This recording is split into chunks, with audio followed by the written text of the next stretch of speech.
Oh, goodness. Marvel and TTRPGs have a strange relationship, with Marvel superheroes from 1984 being regarded by some to be the superhero role-playing game, then being slowly passed around with multiple editions of Marvel but on the table. When Marvel Multiverse was announced, there was a degree of enthusiasm and dread. The playtest as of right now, June 23rd, is a paid-for beta that has the privilege of only partially spitting in your face. This is a rough launch, but acquiring things through secretive sources, I can confidently say that it's not bad. Let me explain. Marvel Multiverse uses the innovative D616 system, which is to say a 3d6 roll-over game as designed by the Brain Damage. The D616 comes from the fact that 2 of the dice are regular D6s, and while 1 is the Marvel die. If the Marvel die rolls a 1, it's considered to be a fantastic roll, which is akin to a critical of some kind. It also registers it as a 6, unless you roll 2 other ones, then it's a 1. You're seeing where things can get a little bit messy already. But at its simplest, it's a 3d6 plus modifier versus target number game. But now that I've explained the system, I get to talk about levels and classes. The level in Marvel Multiverse is called a rank, which doubles as your influence. So a rank 5 is a neighborhood guardian like Daredevil, while a rank 10 is a city scale like Spider-Man. This goes all the way up to rank 25, which is reserved for cosmic super cool awesome heroes like Captain Marvel, the Silver Surfer, Captain Marvel again, Captain Marvel, and do you like Carol Danvers? Because she's in my walls, please send help. Now, this system just got a few jimmies rustled due to the fact that Spider-Man is technically far weaker than Captain America simply because he doesn't protect a bigger place. However, I can safely say that the system is far more stupid than I'd like to admit. Your rank isn't just an imaginary number, it's your overall power level inside of the setting, which translates to higher numbers across the board as well as the number of powers available to you, as well as the number of your traits which serve as character abilities but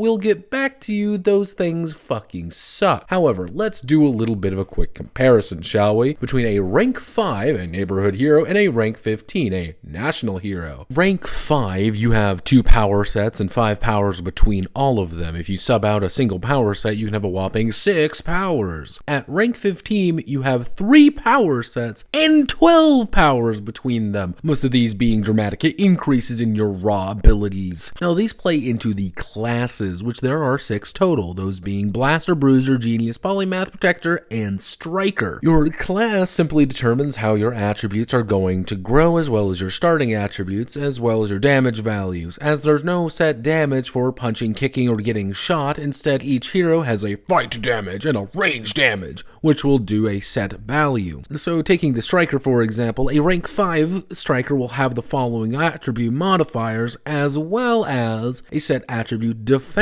modifier. They will do 3d6 plus 7 fight damage and 3d6 range damage, regardless of what they do, with 30 HP and focus. A rank 15 Striker will have these modifiers and 3d6 plus 42 fight damage, plus 3d6 plus 18 range damage. All of these combined with 90 health and focus. Your rank also determines the standard target number for checks. Now, if you can't see the issue here, let me spell it out for you. Power scales exponentially, but the system is constrained to a 3d6, so instead of coming up with another method to merge everything together, it decides to instead just add larger numbers to things. And because every power has to adjust for every type, it leads to a strange situation of characters gradually losing their identity as they rank up, as no matter how many points you invest into your character, eventually the numbers are going to get so high that you'll slowly look the same in your similar class. Now, differentiating factor comes with the idea of traits and backgrounds, but the backgrounds are just a bundle of traits at the end of the day, and traits are augments to the character which grants them unique bonuses and drawbacks. Some of these are like beguiling, which grants an edge when persuading someone who is attracted to you, or combat reflexes, which gives you a free reaction every round, and debate champ, or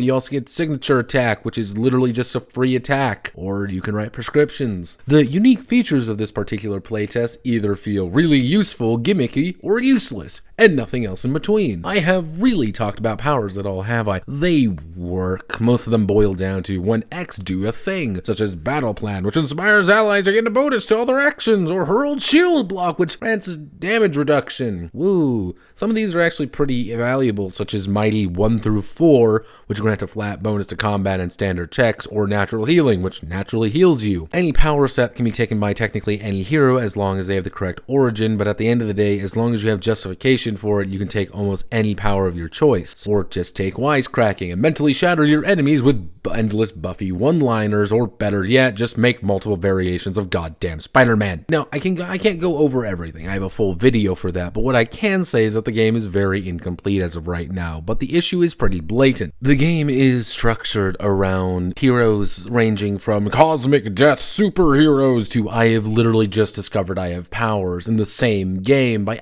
rather than accommodating that, they just add numbers to it. If this game was built around rank 5 to rank 15, then I could see it would work pretty well. But there are 25 ranks in raw growth the game is going to assume you to have unless you blatantly restrict it. Do I hate Marvel Multiverse? No, I think it's decent. It's decent in the same way a boardroom and a shit ton of money thrown at something can make anything decent by just making it more beige, by sheer production value, editors, and bodies thrown at the problem. If you like Marvel, yeah, it'll be fine. Am I going to say it's perfect? Oh, fuck no. This game reeks of, hey kids, don't forget to buy the next book, and other money-grubbing schemes to keep you selling more Marvel Multiverse books rather than make a coherent product right out the gate. It's a corporate shill piece. Thinking it's anything more will lead to immediate disappointment. My name is Notepad Add-on, and this was Marvel Multiverse Roleplaying. If you like what I do here, feel free to like, comment, and subscribe. And a many thanks to the plutocrats as always. I have always been more of a DC man myself, personally.